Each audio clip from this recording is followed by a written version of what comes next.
Assalamualaikum warahmatullahi wabarakatuh. Perkenalkan, nama saya Nurul Umiati dengan nomor NIM 860304605, Prodi PGSD dari UPBJJ Bandar Lampung. Di sini saya akan menjelaskan peran filsafat ilmu dalam memperkuat ilmu pendidikan. Filsafat ilmu adalah cabang ilmu yang membahas tentang hakikat pengetahuan, cara memperoleh pengetahuan, dan nilai dari pengetahuan tersebut. Dalam pendidikan, filsafat ilmu sangat penting agar proses belajar tidak hanya sekedar mengajar, tetapi juga bermakna dan terarah.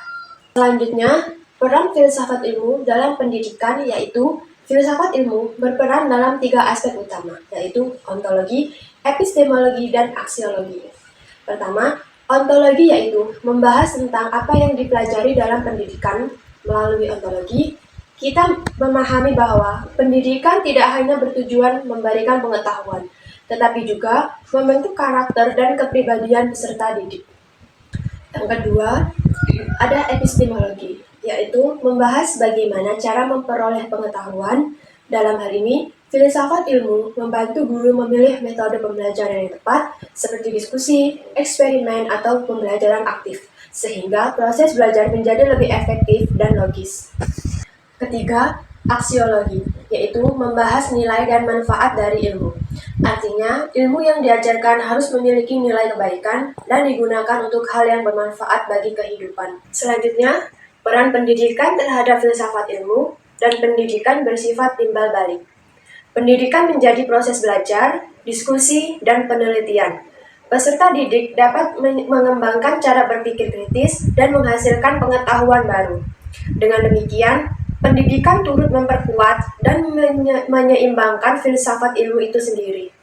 Mengapa filsafat ilmu diartikan sebagai pisau analisis? Yaitu disebut sebagai pisau analisis karena membantu kita memahami dan menyelesaikan masalah pendidikan secara mendalam. Melalui ontologi, kita dapat mengetahui apa sebenarnya masalah yang terjadi. Melalui epistemologi, kita menentukan cara metode yang tepat untuk mengatasinya.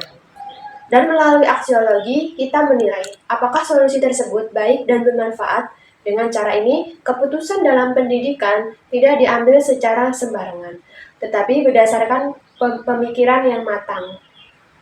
Selanjutnya, contoh penerapan filsafat ilmu dalam pendidikan dapat dilihat dalam kurikulum pembelajaran dan kebijakan. Dalam kurikulum tidak hanya berisi materi, tetapi juga nilai karakter.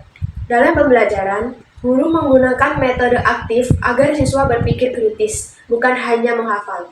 Sedangkan dalam kebijakan, pendidikan dibuat lebih adil, seperti pendidikan inklusif yang memberi kesempatan kepada semua anak untuk belajar. Sebagai kesimpulan, filsafat ilmu memiliki peran penting dalam memperkuat ilmu pendidikan. Filsafat ilmu memberikan dasar arah dan nilai, sedangkan pendidikan menjadi tempat penerapan dan pengembangannya. Dengan adanya filsafat ilmu, pendidikan tidak hanya mencerdaskan, tetapi juga membentuk manusia yang kritis, bermoral, dan bermanfaat bagi masyarakat.